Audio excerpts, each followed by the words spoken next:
高工局南区养护工程分局长杨赤忠表示，种子概念馆不止于展览，更以义卖活动凝聚社会的爱心能量。10年间，超过200位志工参与每年1度的种子盆栽和手作义卖，透过义卖所筹得的善款，将全数捐赠给北台南家福中心，就像是种子带来希望一样，照亮家福儿的求学之路。我们是希望借由我们的这个的成立呢，能不管是借由我们的展览，或者是我们的义卖的部分，能把这些的爱呢跟关怀对社会更为贴近。所以我们在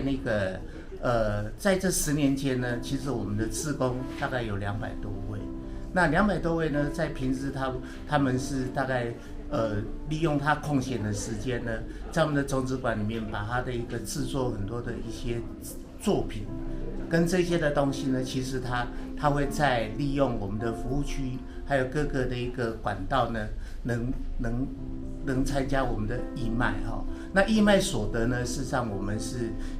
全部都捐给我们的台南的家福中心。一颗不起眼的种子很容易被忽略，但在这群志工眼里，却是一个可以帮助家福儿持续上进的希望种子。志工们假日时会四处搜寻种子，除了礼拜3开放预约参观外，其他的时间，志工们都会集结大家的巧思，设计出各式各样的作品，投入义卖。这是我们全部无患子，是我们志工去捡拾，然后做成成品，然后制作成手环。那这个是小公主，是我们志工设计的哈，然后以桃花心木最里面那个心，然后去给它做成一个小公主。我们之前也做过一个礼盒赠送。那这个妖精毯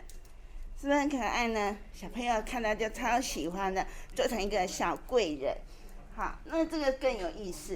这个是实力。我们的种子，它名字叫石头的石，好西木力，可是看起来就是我很有实力，所以我们这个都做成一个猫头鹰熏香，然后送给小朋友。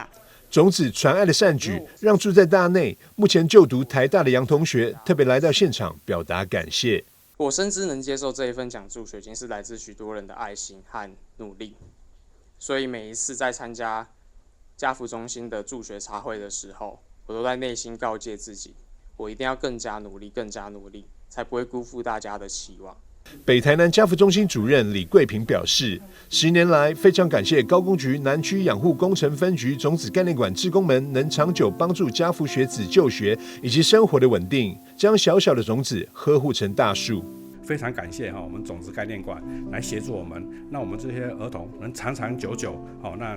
就学能稳定，生活能稳定，那就是一颗种子，它发芽，它会长成一棵大树。在我们的小朋友里面，在我们的种子馆的志工引导下，我们心有多大，就可以种多少种子。那这片福田，那我想必将来以后他们长大以后，一定是可以回馈社会。高工局南区养护工程分局种子概念馆志工爱心10年不中断，令人敬佩。持续用爱心种子照亮弱势学童的助学之路。他们也期待社会大众能继续关注并支持各种家福的爱心活动，让弱势学子能借由教育脱贫，展开自己全新的人生。记者张硕维采访报道。